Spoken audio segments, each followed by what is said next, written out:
My name is Nicole Bennett.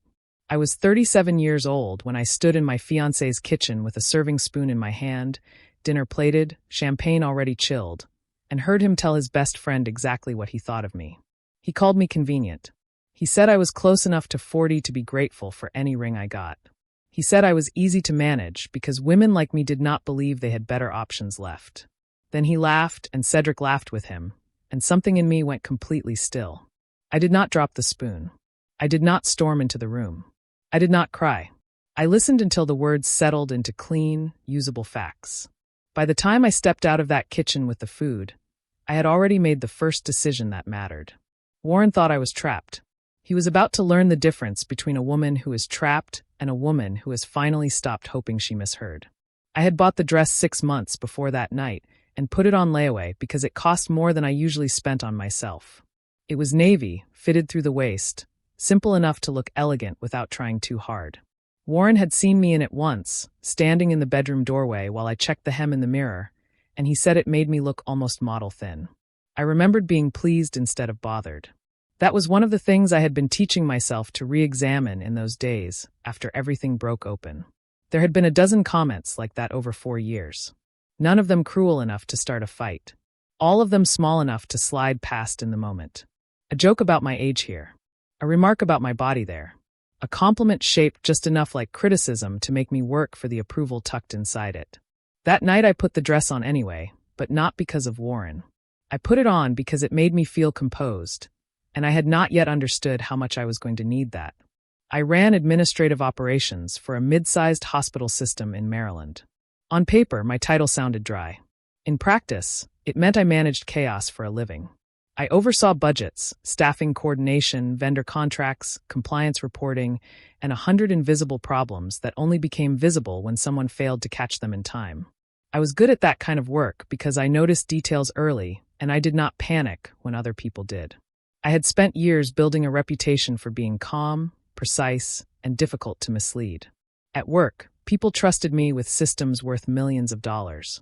At home, I had trusted a man because I loved him. Those turned out to be 2 very different skill sets.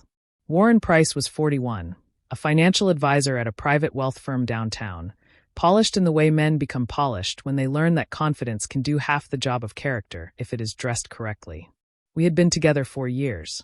I knew his coffee order, his mother's birthday, the way his jaw tightened when he felt professionally threatened, the stories he reused when he wanted to impress new people, and the exact laugh he used when he was performing for a room. I knew him well enough to think that meant I was safe. Looking back, the warning signs were never absent. They were simply arranged in a way that let me excuse them one at a time. Warren liked generosity when it moved in his direction. He liked the fact that I was dependable, that I remembered details, that I planned ahead, that I picked up the dry cleaning and made reservations and noticed when his mother needed a birthday gift mailed early because she would be out of town. He liked telling people I was the reason his life ran smoothly. What he did not like was being matched. When I got praise at work, he would smile and then ask some version of whether the bigger title was worth the stress. When I mentioned travel, he would say I had become too serious to enjoy things spontaneously. If I ordered something indulgent at dinner, he made playful little remarks about me returning to my college metabolism. If I bought myself flowers, he would ask what special occasion I thought I was celebrating. None of it was brutal by itself. That was the trick. He kept it deniable. He knew exactly how far to go without leaving a bruise anyone else could see. The dinner where I heard the truth was supposed to be small. Warren had asked if I would host something informal at the house to celebrate a good quarter at work and the fact that his partnership review was coming up soon. He said 2 of his closest friends would come by after work for a few drinks and dinner. One canceled that afternoon because his daughter got sick, so it ended up being just Warren, Cedric, and me. I had still cooked like it was important because I believed, even then, that a home should feel like care when people walk into it. We had been engaged 11 months. The wedding was 8 weeks away. The joint savings account we had opened for the wedding and related expenses held a little over $14,000, or at least it was supposed to. I had been contributing to it every month, steady and unquestioning. Around the same time Warren proposed, I had turned down a major operations role in Nashville because moving would have ended us. He framed the proposal like certainty. I framed my sacrifice the same way. Love sounds noble when you are making it. Sometimes it is only expensive. I had left work early that day on approved personal time, so I could finish prep before anyone arrived.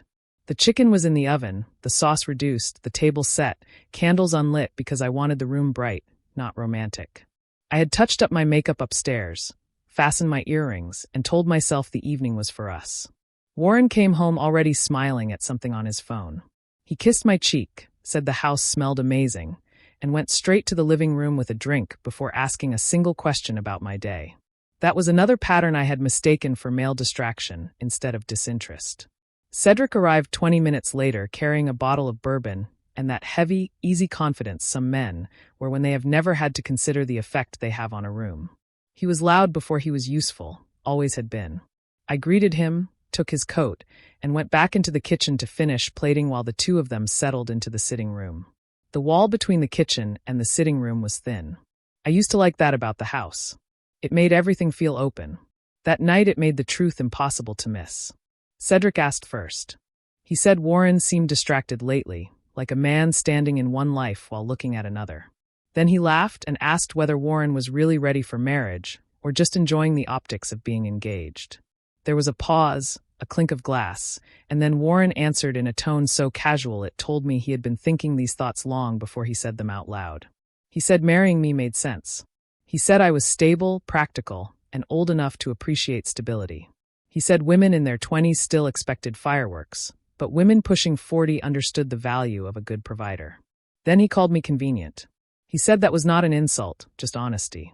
He said I knew exactly what I was getting and did not have better prospects lined up anyway. He made a remark about my dress, about the difference between what I looked like under soft lighting and what I looked like first thing in the morning. Cedric laughed hard, not awkwardly, not because he was caught off guard, but because he found it genuinely funny. I set the serving spoon down. I straightened my shoulders. I picked up the platter and walked out there with a smile steady enough to fool both of them. I served dinner as if I had heard nothing. I asked Cedric whether he still hated cilantro. I reminded Warren to grab the second bottle of wine from the refrigerator. I sat through appetizers, through 2 stories about clients, through Warren talking about market volatility with the smooth authority he liked to wear in front of people who might repeat his words later. When he lifted his glass and said, "To us and to the future," I lifted mine too. I even smiled. There is a kind of discipline nobody respects until they need it themselves. Mine sat across from the man who had just explained my value in market terms and let him believe his performance was still working. Cedric kept glancing at me once the evening wore on, quick little looks he probably thought I did not catch. I caught all of them. Guilt had already started moving around under his skin. It was late and useless, but it was there. Cedric left a little after 10 with too much laughter on the way out and one last slap to Warren's shoulder at the door. Warren locked up, stretched, and said he was exhausted. He kissed my temple and asked whether I was coming upstairs soon. I told him I just needed to finish the kitchen. He said something about not staying up too late and disappeared down the hallway with the lazy ease of a man who believed he had ended the evening successfully. I cleaned everything.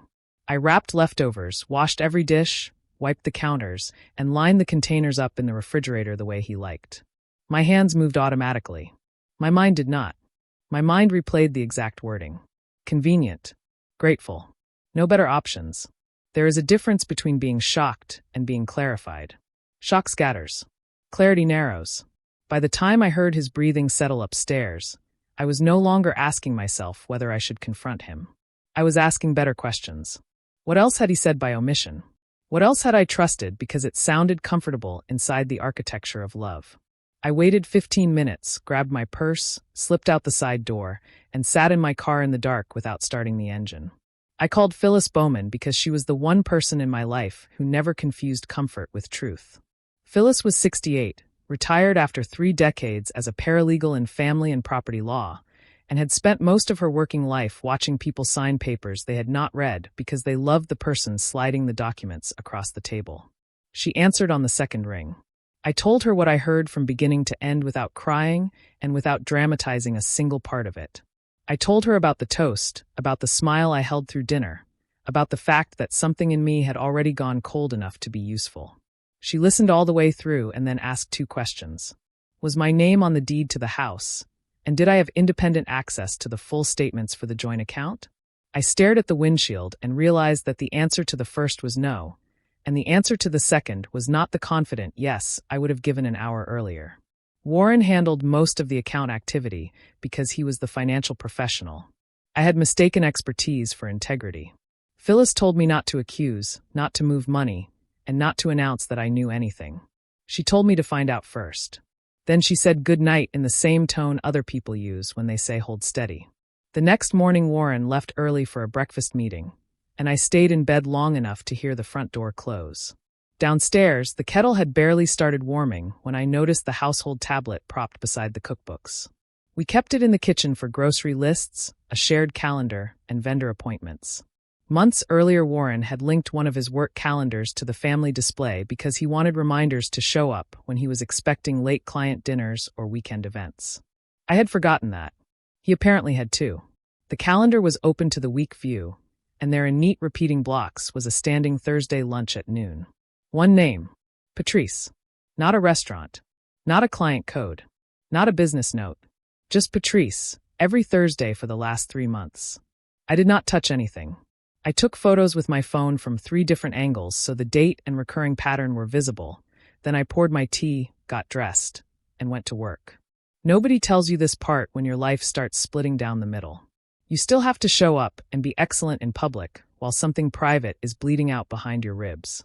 I made it through that day by leaning on the parts of myself that already knew how to manage emergencies. I ran 2 departmental meetings, approved staffing adjustments, revised a supply contract, and settled a vendor dispute that had been irritating me for a week. The body can be astonishingly obedient when it understands that collapse has been rescheduled. By the time I got home, Warren was in the shower. I took my laptop to the dining room table, logged into the joint account from credentials I had not used in months, and felt my whole spine lock. The balance was wrong by more than a mistake. It was wrong by a number large enough to leave a shape. I pulled up the transaction history and went back 4 months. The transfers were neat and recurring, always during the first week of the month, always to the same outside business checking account. Harlow Strategy LLC. Different amounts, but all just under the threshold that would have triggered a dual approval notification under the account settings we established together. $875. $920. $990. He had not taken the money in one obvious grab. He had bled it out in increments designed not to trip attention.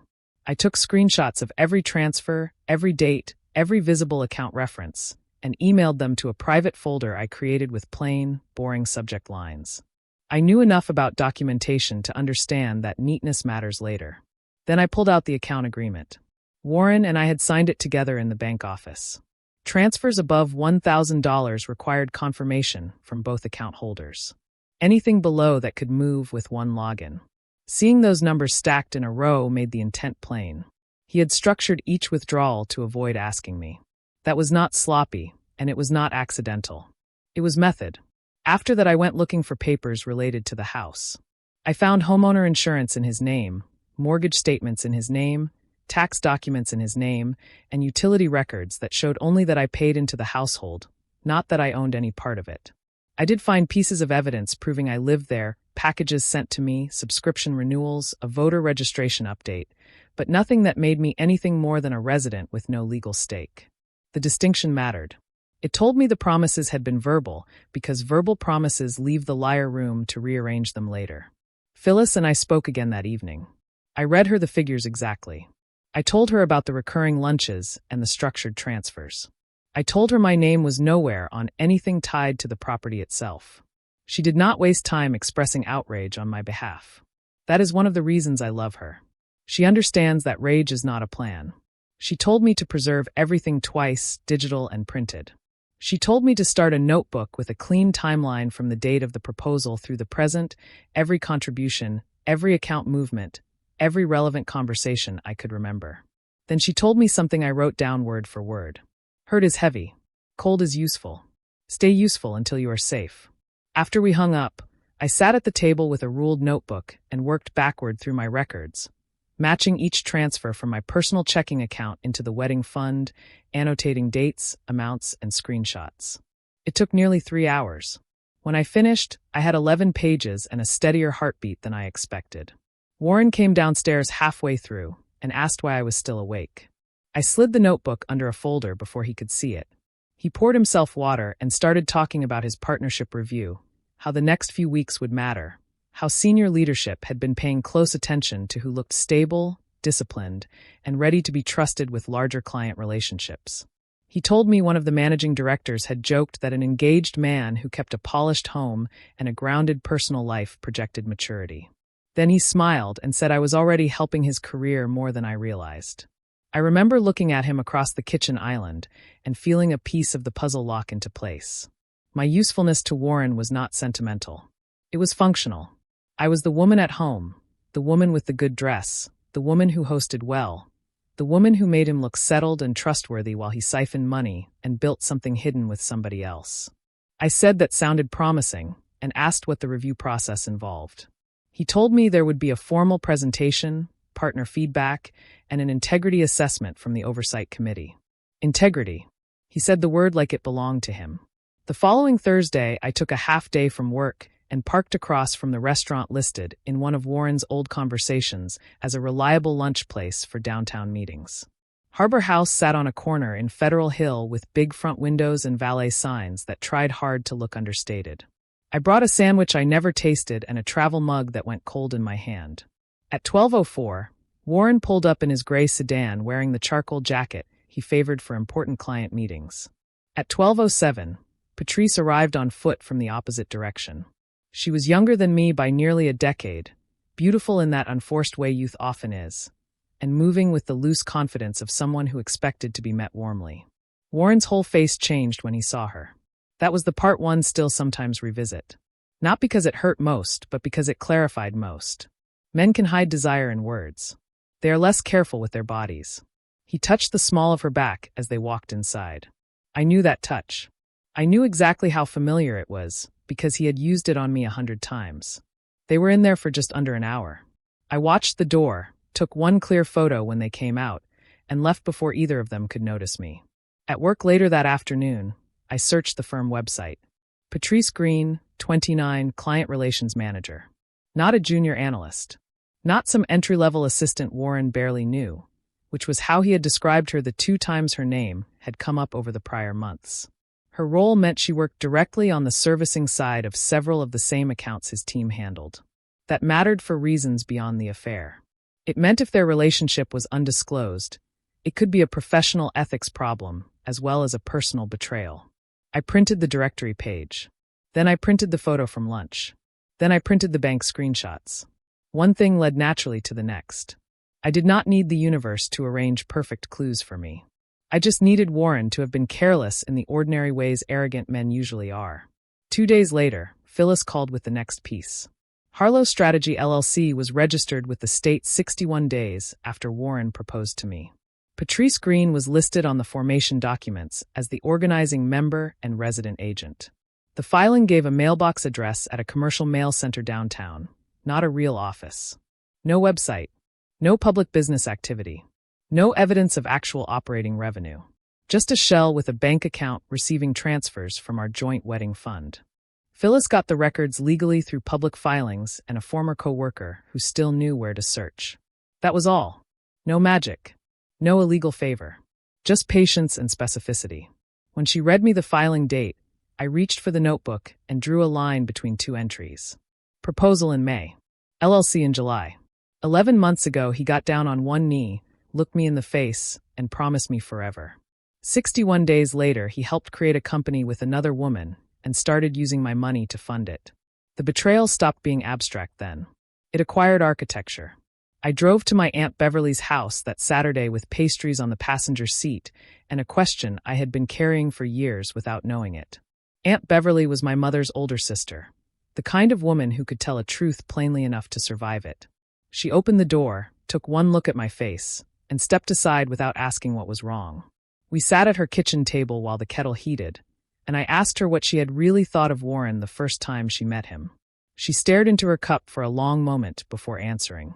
She said he was very good at making people feel attended to, and that men who are skilled at attention are often using it somewhere.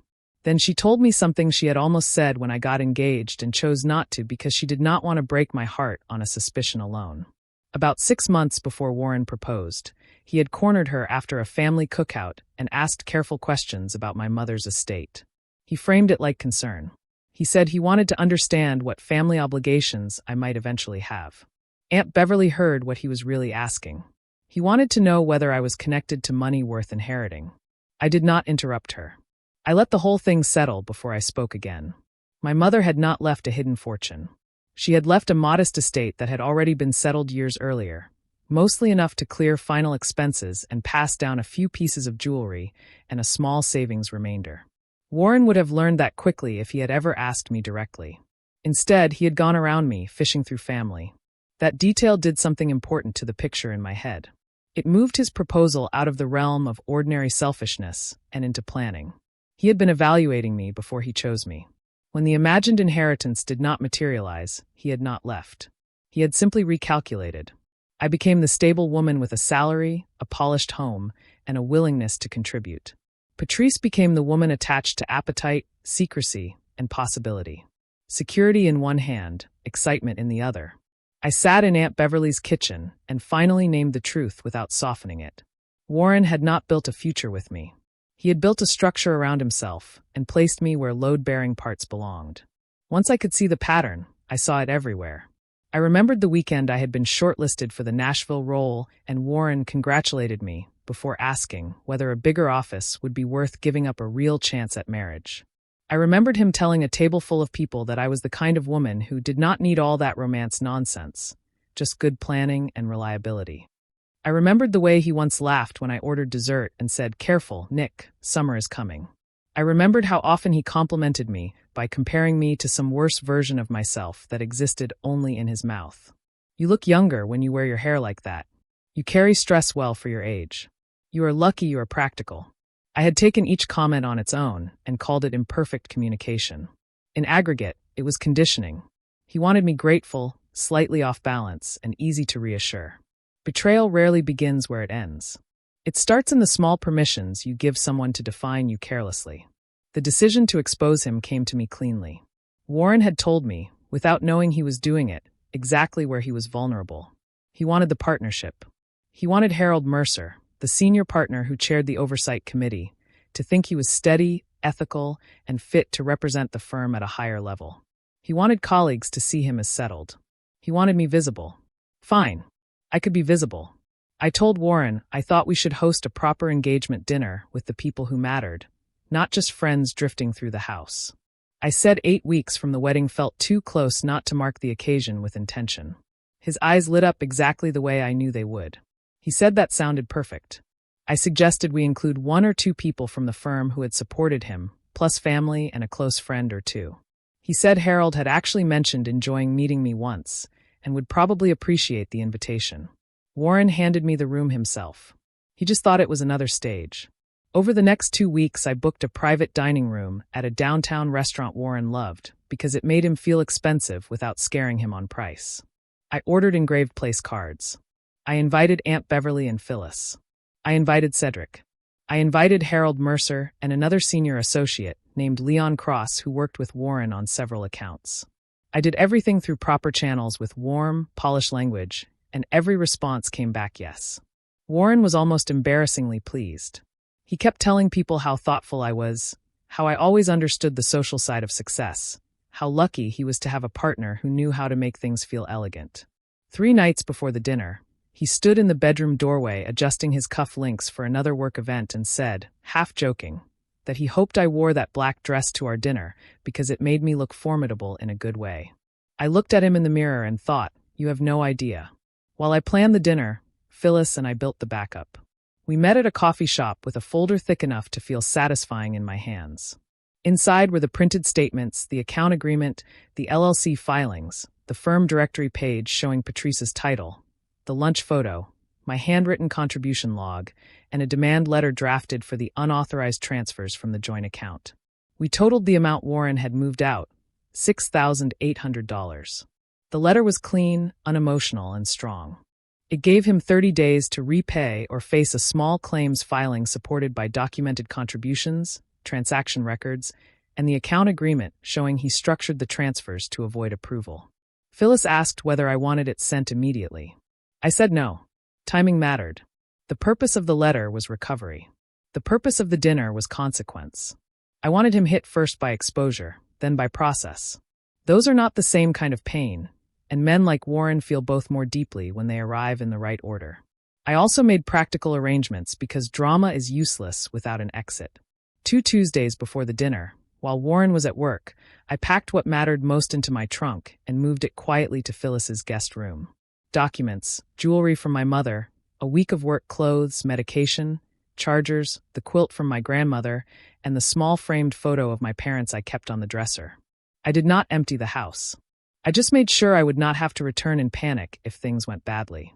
I changed passwords on my personal accounts, updated emergency contacts at work, and moved a small amount of money from savings into checking, so I had immediate flexibility. By the time the dinner arrived, I had already left Warren in every meaningful way except physically. He did not notice. That is another thing about men who mistake usefulness for love. They often miss the exact moment the woman detaches because they were never paying attention to her center, only to her function. The night before the dinner, Warren reached for my hand in the dark and said he was a lucky man. I believed he meant it. That was the ugly part. He genuinely felt lucky. He had a fiancé with a respectable job, a well-run home, good taste, patient manners, and enough emotional discipline to help shape his public image. He had a secret relationship feeding a different part of him, and he had convinced himself he was skilled enough to maintain both. He squeezed my hand and said he knew the dinner would go beautifully because I touched everything and made it better. I lay there staring at the ceiling, letting the sentence settle. There was no anger left in me by then, only precision. He was right about one thing. I did know how to touch systems and change outcomes. He just had not considered that one day the system I touched would be him. I arrived at the restaurant early and took the chair at the head of the table before anyone else walked in. That detail mattered to me more than I expected. I wore a black dress with clean lines, my mother's pearl earrings, and the face I used at work when a difficult meeting required absolute control. Phyllis and Aunt Beverly came in together and sat to my left. Leon and Harold arrived next, both cordial, both mildly impressed by the setting. Cedric entered a few minutes later, looked around the room, saw who was already seated, and immediately understood that this was not a routine engagement dinner no matter how expensive the room looked. His shoulders tightened. Good. Let him feel the weather change. Warren came last, smiling before he crossed the doorway, already extending a hand to Harold, already thanking me with his eyes for arranging a room that reflected well on him. He kissed my cheek, sat down, and did not even notice that I had taken the head of the table. The first part of dinner moved exactly the way these evenings always do when everyone believes they understand the script. The wine was poured. Harold asked about wedding plans. Aunt Beverly made one dry remark that made Leon laugh. Cedric ordered a second drink too quickly. Warren was charming, controlled, and fully at ease. He told a polished story about helping a difficult client navigate a succession issue. He remembered the name of Harold's son's college. He asked Leon about a pending account transition and listened just long enough to look invested. If you did not know him, you would have called him impressive. If you knew him, you could hear the calculation inside the warmth. At one point, he rested his hand lightly at the back of my chair, a public gesture of closeness that nearly made me smile at the audacity of it. He had insulted me in his own house less than 3 weeks earlier and was now using me as part of the centerpieces. When dessert plates had been cleared and the room was comfortably full of itself, Warren stood to make a toast. He thanked everyone for coming. He spoke about partnership, about entering marriage with gratitude, about building a future on trust and steadiness. He called me generous, grounded, and the kind of woman who made a man want to be better. Harold nodded in approval. Leon smiled politely. Cedric stared at his glass. Warren sat down to the soft, satisfied hush of a speech that had landed exactly where he meant it to. Then all those eyes turned to me, expecting me to be moved. I stood up slowly, smoothed the front of my dress, and let the silence stretch just long enough to separate what came next from everything that came before it. I said Warren was right about one thing. The future does depend on trust. Then I said that over the last 3 weeks I had been doing some financial review of my own, and had discovered that $6,800 had been transferred out of our joint wedding account into a business checking account held by Harlow Strategy LLC. I gave the dates. I gave the amounts. I noted that every transfer had been structured below the $1,000 threshold requiring dual approval. I said the LLC had been formed 61 days after Warren proposed to me, and that the organizing member and resident agent listed on the public filing was Patrice Green, a client relations manager at his firm. I did not raise my voice. I did not shake. Years of board meetings had prepared me perfectly for the moment a room needs facts more than feeling. Then I turned toward Harold and Leon and said, "Before either of you signs off on Warren's judgment or integrity, you should know he has been carrying on a hidden relationship with a colleague tied to his accounts while using our engagement, and this wedding to present stability he does not actually live by." Nobody moved. The air in the room changed so abruptly it was almost physical. Warren tried to interrupt on the word hidden, but I kept going.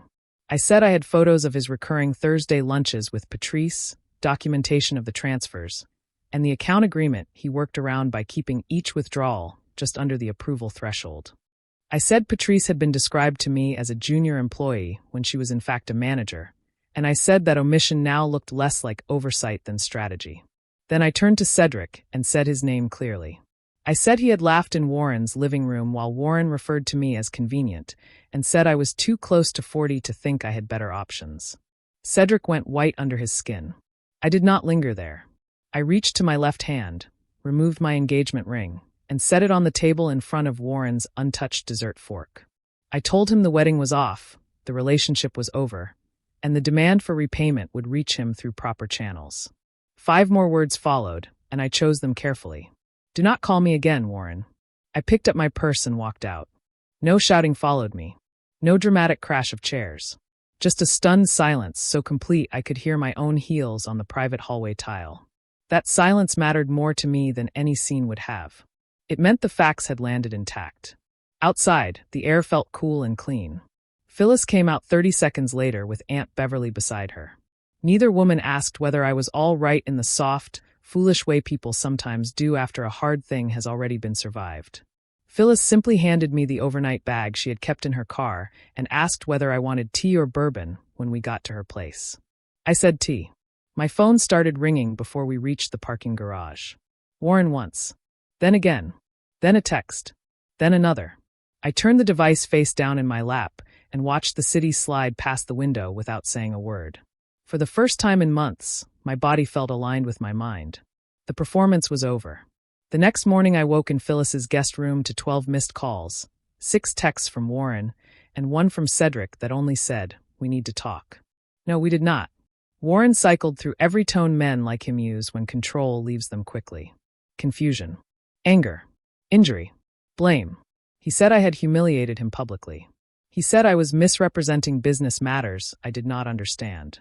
He said Patrice was part of a side consulting venture, and the money was going to come back with profit once he explained it. He said I was reckless, emotional, vindictive, misled by bitter women, and determined to destroy something good over a misunderstanding.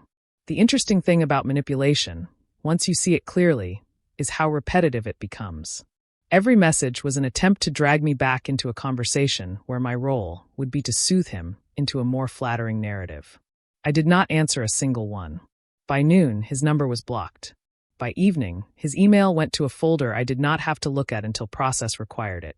4 days after the dinner, Phyllis sent the demand letter by certified mail. Warren responded through an attorney on day 10, which was the complication I expected, because men who build their lives on image rarely surrender money without trying to rename the theft. His lawyer claimed the transfers were informal loans related to a future business opportunity connected to the wedding, and that the funds had been used with an expectation of shared benefit. It was a ridiculous argument, but not a careless one. The language was designed to create ambiguity where Warren had relied on trust. Phyllis and I answered with facts. We attached the account agreement, my contribution log, the exact transfer pattern, and copies of text messages from months earlier in which Warren referred to the account specifically as our wedding money. We pointed out the deliberate structuring below the approval threshold and the absence of any written loan authorization, business proposal, or consent from me. The lawyer's tone cooled immediately after that. 27 days after the letter was delivered, the full amount hit my account by wire transfer with no apology attached. That suited me fine. Repayment is not repentance. It is only proof that the evidence was good enough. The professional consequences took a little longer, which is one reason they felt real. Harold Mercer did not call me directly, and I respected him for that. But through Leon, and later through people Phyllis knew in the city's networking circles, I learned what happened at Warren's firm. The dinner had triggered internal questions not because I embarrassed him in a restaurant, but because I raised two issues nobody on an oversight committee could ignore. The first was personal dishonesty packaged as professional judgment. The second was an undisclosed relationship with a colleague whose role intersected with client servicing on accounts Warren touched. The firm opened a review. Warren's partnership consideration was suspended pending that review. He was removed from lead responsibility on two client teams while compliance examined whether anything had been improperly disclosed or managed. Nobody had to invent a scandal. The truth was enough. He had spent years polishing an image of discipline and prudence. Then it turned out the man selling prudence at work had been siphoning money at home and hiding a relationship in the office. That combination speaks for itself in the language firms care about. Patrice was the only person I chose to contact directly. I waited until the money issue was formally underway because I did not want Warren claiming I interfered with anything out of sequence. When I called, she sounded wary, not hostile. I introduced myself, told her I would keep the conversation brief, and then I gave her the facts the way I had given them to everyone else who mattered. I told her the funds Warren moved into Harlow Strategy LLC came from the joint wedding account he and I created together. I told her the company was formed 2 months after he proposed to me. I told her that on the night I learned the truth. I also heard Warren describe me to Cedric as convenient and too close to 40 to think I had better options.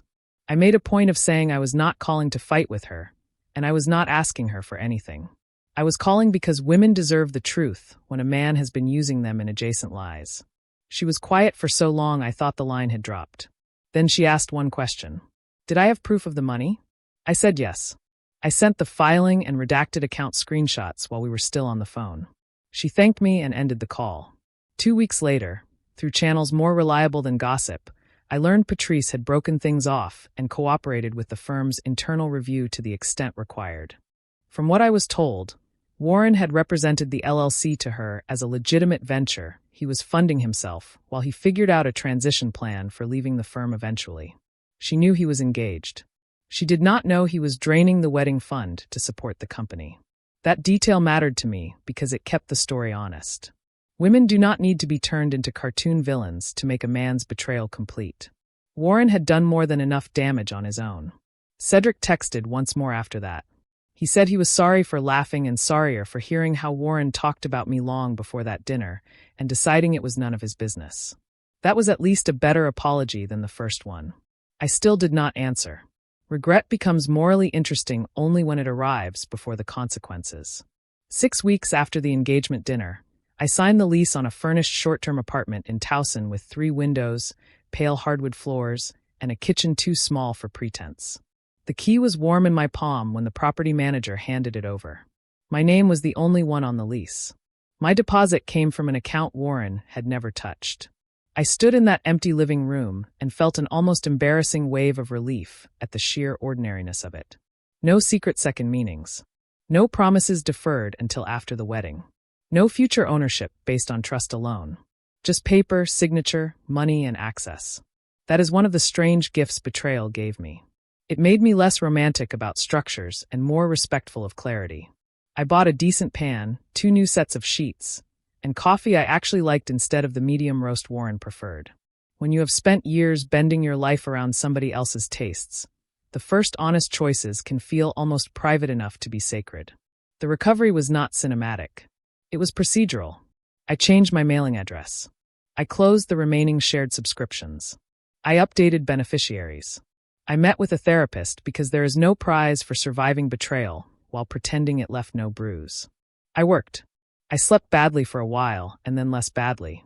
I returned calls from people who loved me and let unanswered questions stay unanswered when they were not worth the energy. My mother's pearl earrings stayed on my dresser for weeks before I wore them again. I stopped measuring healing by whether I felt sad and started measuring it by whether I felt divided. At first I did, then less. Warren faded fastest in the places I had expected him to linger longest. Once the performance was stripped away, there was less man there than I had thought. What remained was not a great lost love. It was a cautionary tale wearing expensive shoes. 14 months later, I was in Raleigh, North Carolina, walking through a hospital campus I had studied for weeks before I ever applied. The role was not the exact Nashville opportunity one turned down, and I no longer needed it to be. It was something better because this time I chose it without filtering the decision through anybody else's comfort. Senior Director of Operational Strategy. Bigger scope. Better pay. Clean authority. I negotiated the offer carefully, backed by numbers, and signed only after every relocation term I wanted was in writing. When I finished the final call, I sat in my car and laughed once, quietly, because there was nobody beside me to call the moment too much or ask whether ambition was worth the inconvenience. The apartment I rented in Raleigh had morning light in the kitchen and enough wall space for art I picked simply because I liked looking at it.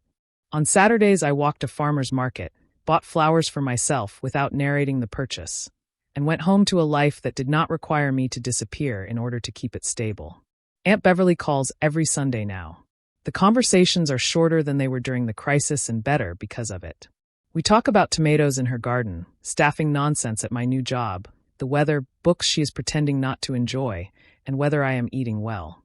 Phyllis drives down every couple of months and critiques restaurant menus like a woman who has finally earned the right to be exacting in public. We order too much, split dessert, and talk about everything except Warren for hours at a time. That is how you know a wound is closing properly. The injury stops being the most interesting fact in the room. I went on a few dates during that first year in Raleigh. Some were pleasant. None became serious. I did not force meaning into that. For the first time in my adult life, I was not dating from urgency. I was not trying to outrun a timeline or satisfy a narrative or prove I was still wanted. I was simply alive in my own life, which turns out to be a far better place to meet anyone from. A month after I settled into Raleigh, I cleaned out the last storage box I had brought from Maryland and found the serving spoon wrapped in a dish towel near the bottom. I stood there in my kitchen holding it by the handle and remembered the exact weight of it in my hand the night Warren laughed in the other room. Strange what the body stores. I did not think about him first.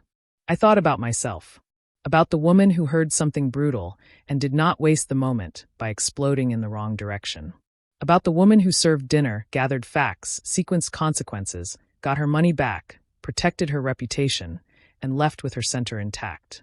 I had spent a lot of the first months after the breakup mourning what I thought I had lost. Standing there with that spoon in my hand, I finally understood that what I had really recovered was harder to come by. I had recovered my own authority. Sometimes, on quiet mornings, I still revisit the exact sentence Warren used when he called me convenient. It does not sting the way it once did.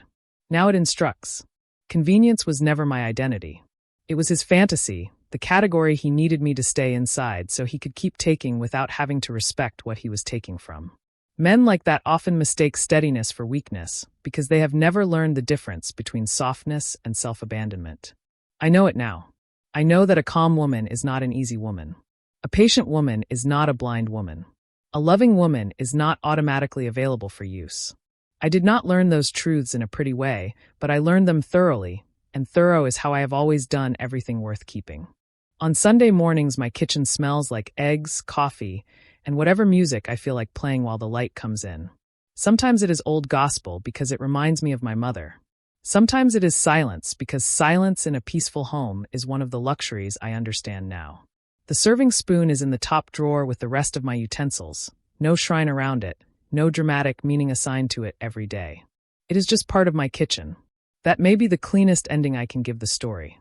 Warren lost the wedding, the partnership path he had been grooming himself toward, the secrecy he thought he controlled, the money he thought he could redirect without consequence, and the version of himself he liked seeing reflected back by other people.